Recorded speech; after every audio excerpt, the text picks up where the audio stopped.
Bible. And just a seamless line then is drawn into end-time prophecy. What we find in Daniel, we see that the little horn, or the Antichrist, wants to exalt himself even as high as the prince of the princes, that is, the Messiah. And then we see that the Antichrist is portrayed as a power that exalts himself above all that is called God and to receive worship as God. So we have a straight line of motivation from the fall of Lucifer to the fall of man to end-time events with the aspirations of the little horn or the Antichrist power of exaltation to equality with God. Speaking of the Antichrist, it says, who opposes and exalts himself above. Who does that sound like? Who opposes and exalts himself above. That sounds like what we just saw in Isaiah chapter 14 with Satan. I will exalt my throne above the stars of God. I will exalt, etc. And so notice it says, verse 14, who opposes and exalts himself above all that is called God or that is worshipped, so that he as God sits in the temple of God, showing himself that he is God. Oh, it's interesting because when you look at the book of 2 Thessalonians, it talks specifically about this Antichrist power, and it calls him the man of lawlessness, and then it says about this person, it's the mystery of lawlessness, and then it says the lawless one will be revealed, and then it says the coming of the lawless one is by the activity of Satan. In 9 short verses it says the lawless one, lawless one, lawless one, lawless one. Notice that this Antichrist figure actually goes into the temple of God to show not that he is against God, not that he's in conflict with God, but to show that he is God. Now I want you to think about that picture the Bible is painting here. You have Satan exalting his throne above God's throne, his government above God's government. You have Satan giving his throne, his government, to the Antichrist. And then you have the Bible saying that the Antichrist is lawless, lawless, lawless, lawless. 4 times it says that the Antichrist is lawless. So what's the issue in this controversy, this battle between good and evil? It is a battle for who is going to rule the universe, whose rules, whose laws are going to govern the world. Now, according to this verse, what is he after? Why does he go into the temple of God? To show that he is God. Yeah, because he desires worship. Hey, that's exactly what Lucifer desired there in Isaiah chapter 14. I will sit also on the mount of the congregation on the farthest sides of the north. He wanted the worship, honor, and adoration of the onlooking universe. Satan has always been trying to take the place of God, and ultimately he wants worship. So he sets up the Antichrist power for this purpose.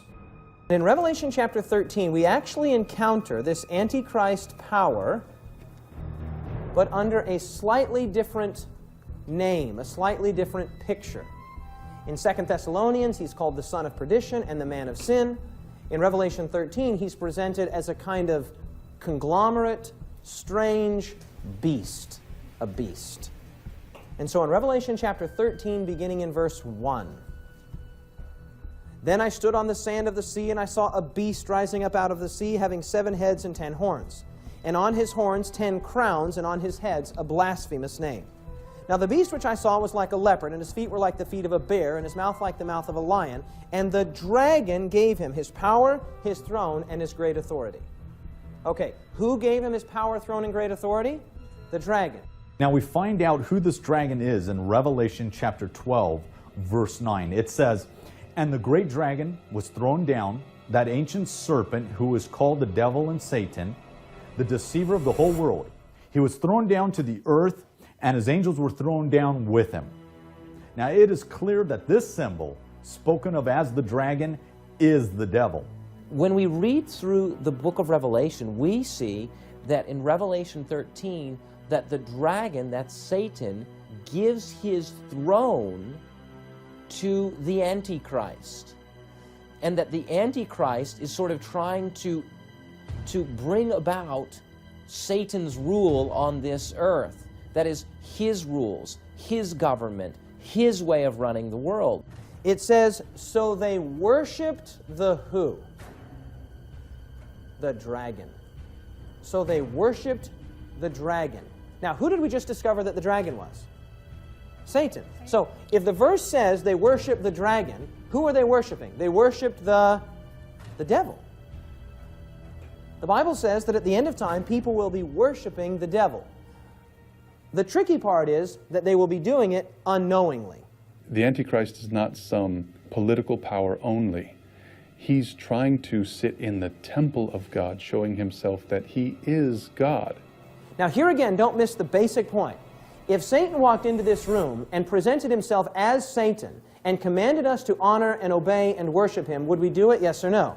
No, because we'd say, you're Satan. Satan knows that. And so what he does is he enlists another entity, a religious entity, and he props that religious entity up. Now this religious entity actually goes into the temple of God to show itself that it is God. When people, however, are worshiping that religious entity, because it is the dragon who has propped it up, because remember the dragon gave him his power, his throne, and his great authority, in effect, when they worship this religious entity that's been propped up by the dragon, who are they really worshiping? Satan himself. So the Antichrist is one of the tools the devil is going to be using at the end of time to deceive people, to bring them over to his side in this great controversy struggle that we've been talking about. Finally, we come to the obsolescence of evil, or the end of evil. Many times people ask when we're talking about the great controversy between God and the devil, well, why didn't God just destroy the devil right away? Like, why did he allow all these things to happen? Why are we still here on this earth where children are being molested and people are dying? Satan made charges against the government of God, and God could have just zapped him right then and there had he wanted to, but ultimately we believe that there are bigger issues that are being involved. At the outset of the rebellion, just as the rebellion was beginning to show and to emerge, why didn't God destroy Satan in the end? Well, the beginning of the answer is that God, as we've already learned, values love. God values love. Love requires freedom. Freedom involves risk. But the issue was bigger than just the presence of Satan. In heaven, Satan tried to assume the role of God, to get in his place. And he accused God of being unfair. He accused God that his government was not dealing properly with his created being, with the angels. Okay, so to put this another way, think of it this way. Imagine if the president was charged by one of his senior aides as being involved in scandalous activity. Maybe it's money laundering, maybe it's some sexual scandal or something. Some behavior not becoming of a president. Okay? Now, imagine that this person that is blowing the whistle, that is raising this issue, all of a sudden, say a day, a week, a month later, after the charge has been raised, suddenly turns up missing, turns up dead. What do you think about those charges? Maybe there was some truth to it.